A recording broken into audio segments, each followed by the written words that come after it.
seu telecurso de física, você já aprendeu a conceituar força e a identificar suas diversas formas de manifestação na natureza. Você já viu o que é força gravitacional e agora está vendo neste novo módulo o que é força elétrica. Mas será que existe alguma relação entre força gravitacional e força elétrica? E se existe, como será essa relação? Bom, se você não sabe a resposta, não tem problema, porque você está no lugar certo.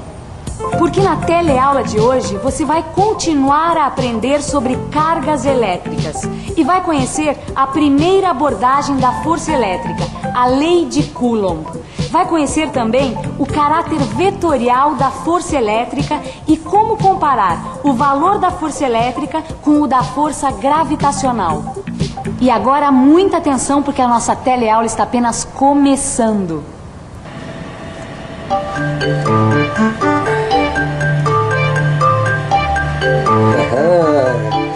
Olha só, Gil. Como é que fica grudadinho aí? Ô Vicente, a gente já viu isso, você não tá lembrado? Não. É a força eletrostática. As cargas do canudo fazem aparecer nessa madeira cargas contrárias. Tá certo. Isso daí é o famoso fenômeno da indução. Lembrou agora? Indução, né? É. Lembrei. Mas sabe que essa história de carga positiva e negativa, eu ainda faço confusão. Afinal, qual atrai qual? Bom, isso eu me lembro bem. É o seguinte, as cargas negativas do canudo empurram as cargas negativas da parede. E na parede, perto de onde está o canudo, vão ficar as cargas positivas. Estas cargas positivas da parede atraem as negativas do canudo e o canudo é atraído pela parede e fica grudado nela. Ah, é como se fosse um ímã, não é isso, Gil? Quer dizer, será que é mesmo isso? Eu acho que é. Rapaz, eu acho que agora você me pegou, viu? Um ímã? Olha, pensa bem. É como se fosse um ímã, mas na verdade não é um ímã. E nem a parede nem o canudo estão imantados. Eles estão eletrizados, o que é diferente. Todas essas forças, as forças elétricas, as forças magnéticas e a força gravitacional são parecidas, mas são forças diferentes. Bem, você constatou que só a parede está puxando. E como o canudo não pode entrar na parede, fica grudado nela, certo? Então você pode estar fazendo a seguinte pergunta. E se fossem duas coisas que estivessem puxando o canudo, para onde ele iria? Para responder isso, seria necessário um aparelho semelhante ao pêndulo eletrostático que você viu na teleaula passada, lembra? Esse aparelho me parece um pouco diferente do pêndulo eletrostático. Aquele pêndulo tinha um disco de alumínio aqui onde está essa flecha de papel metálico. É porque a intenção desse experimento, Rosinha, é mostrar que a força elétrica é um vetor. Então, olha só, essa flecha é feita de papel metálico, que nós já sabemos que se comporta como um condutor.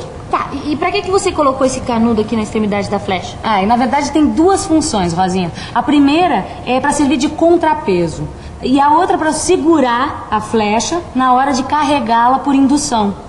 Bom, dá só uma olhada que é exatamente o que nós vamos ver agora, tá bom? Vamos lá, olha só. Com esses dois dedos eu seguro aqui, certo? Aí com o outro eu encosto no papel metálico. Aí eu aproximo o canudo, retiro o dedo e depois o canudo. Sempre nessa ordem? Sempre nessa ordem. Olha só, eu tô com o dedo no papel metálico, eu aproximo o canudo, retiro o dedo e depois o canudo, certo? Aí vamos ver o que acontece, olha só.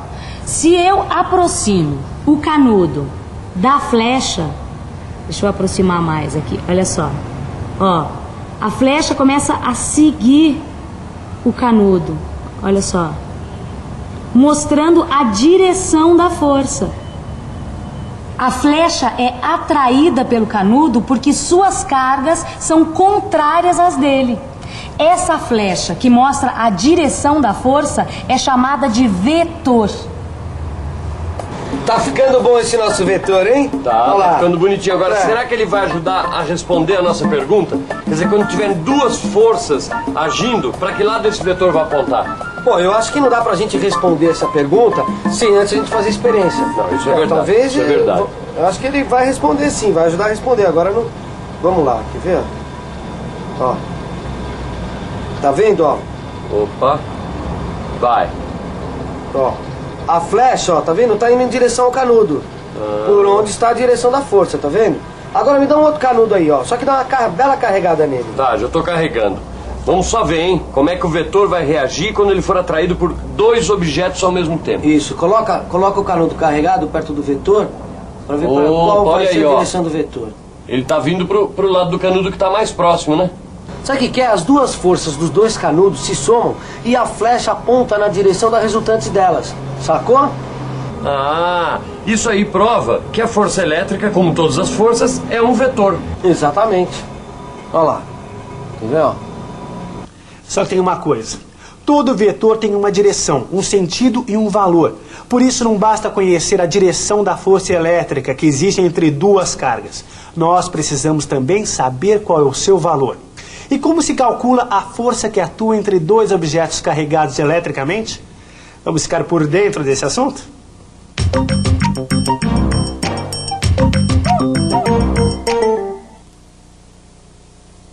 Quem descobriu como calcular a força que atua entre dois objetos carregados eletricamente foi Charles A. Coulomb, em 1784-1785. Ele mostrou que tanto as forças magnéticas como as forças elétricas variavam com o inverso do quadrado das distâncias, ou seja, elas obedecem às leis semelhantes às formuladas pela gravitação de Newton, que você já estudou. Para chegar às suas conclusões, Coulomb utilizou um aparelho com duas esferas carregadas positivamente.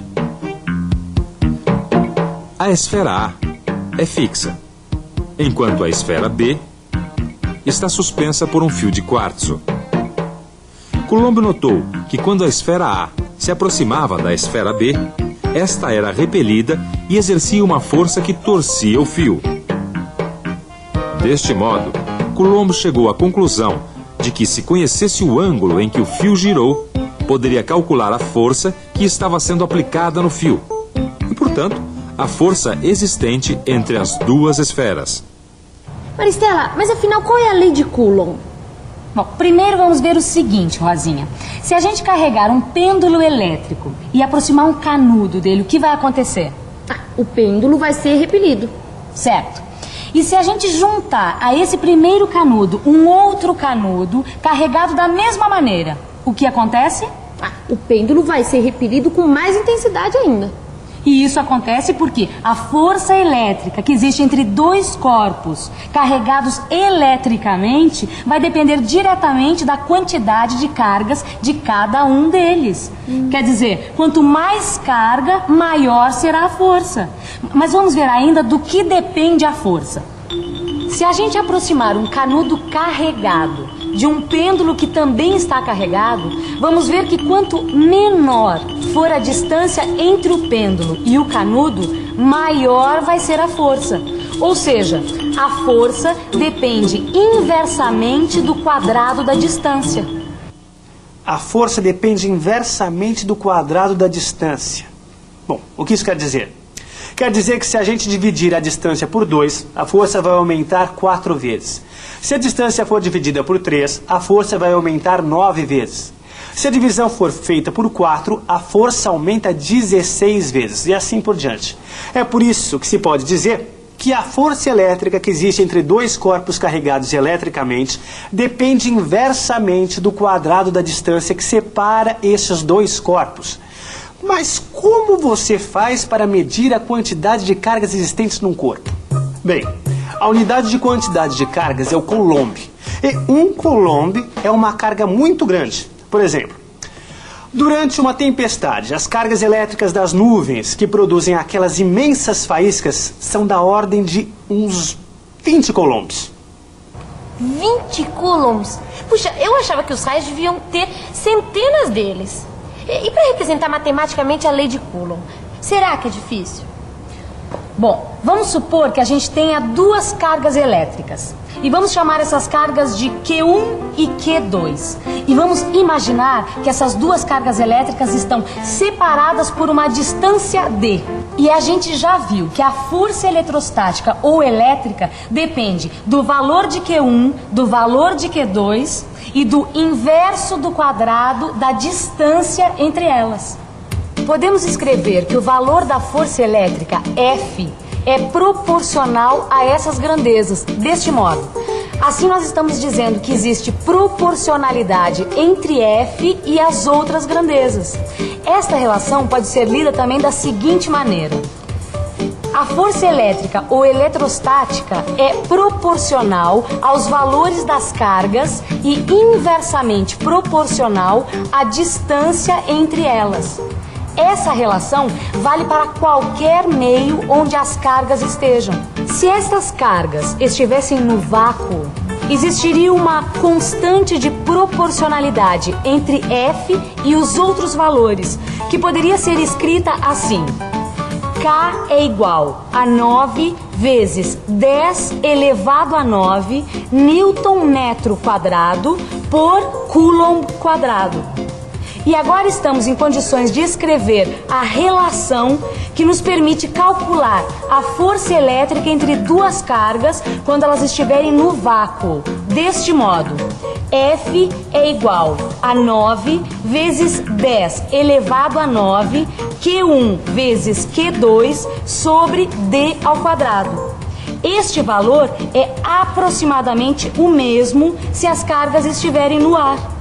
Ah, rapaz, quando então a gente quiser calcular a força que existe entre duas cargas, é só aplicar a lei de Coulomb. Não é isso? E você notou uma coisa? Essa lei de Coulomb, ela é muito parecida, muito semelhante à lei da gravitação universal de Newton. É mesmo, rapaz? Eu não estou muito bem lembrado disso não, viu? Não é? Não. Mas você com certeza está lembrado, ou não é? A força gravitacional Fg entre duas massas M maiúscula e M minúscula é dada por essa relação. Lembrando que o G, a constante da gravitação, tem esse valor aqui, olha. 6,67 vezes 10 a menos 11 Newton vezes metro ao quadrado dividido por quilograma ao quadrado. E repare que as unidades de G são parecidas com as de K, a constante de proporcionalidade da lei de Coulomb. Ah, então eu acho que eu posso dizer que a matéria atrai a matéria na razão direta das cargas e na razão inversa do quadrado da distância. Exatamente, é isso? Então, é isso mesmo. Então, será que eu posso dizer que a força elétrica é muito maior? Bom, olha, para isso aí você vai já precisar fazer uns outros cálculos, viu? Aliás, esses cálculos você vai encontrar detalhados no seu livro de física. Bom, mas de qualquer maneira, Vicente, a gente vai ter que usar a lei de Newton para calcular a força gravitacional e a lei de Coulomb para calcular a força elétrica. E essas duas forças são forças de atração. Perfeito. Não é isso? Agora, precisa lembrar de uma outra coisa. O quê? A força gravitacional é só de atração e a força elétrica pode ser de repulsão, entendeu? Mas vamos calcular essas duas forças, quer ver? Vamos. Seguinte, vamos chamar de Fg a força gravitacional. Agora é aplicar os valores que nós temos nessa equação e obter o valor da força gravitacional. Agora, vamos chamar de Fe a força elétrica e obter o seu valor utilizando o mesmo procedimento. Agora, vamos dividir o resultado que a gente obteve para a força elétrica pelo resultado da força gravitacional. Olha só, aproximadamente 2 vezes 10 a 39. Viu só? Conseguimos saber matematicamente quantas vezes a força elétrica é maior que a força gravitacional. Mas repare que é um valor aproximado. Puxa, Maristela, que número grande! Realmente, Rosinha, olha, para você ter uma ideia da diferença entre essas forças, se a gente comparar o tamanho do universo com o tamanho de um átomo, a gente vai obter um número menor do que esse. É mesmo? É. Bom, mas agora chega de informação, hein? Que tal uma boa revisão? E atenção, se liga aí que é a hora da revisão. Na teleaula de hoje, você conheceu a lei de Coulomb para cargas elétricas. Conheceu também o caráter vetorial da força elétrica e o vetor, o dispositivo que permite visualizar esta força. E constatou o quanto a força elétrica é maior do que a força gravitacional. Bom, é sempre bom lembrar a importância de acompanhar a sua teleaula juntamente com o seu livro de física. Lá você vai encontrar a demonstração matemática das equações que você aprendeu aqui. Até a próxima. Até a próxima. Tchau. Tchau.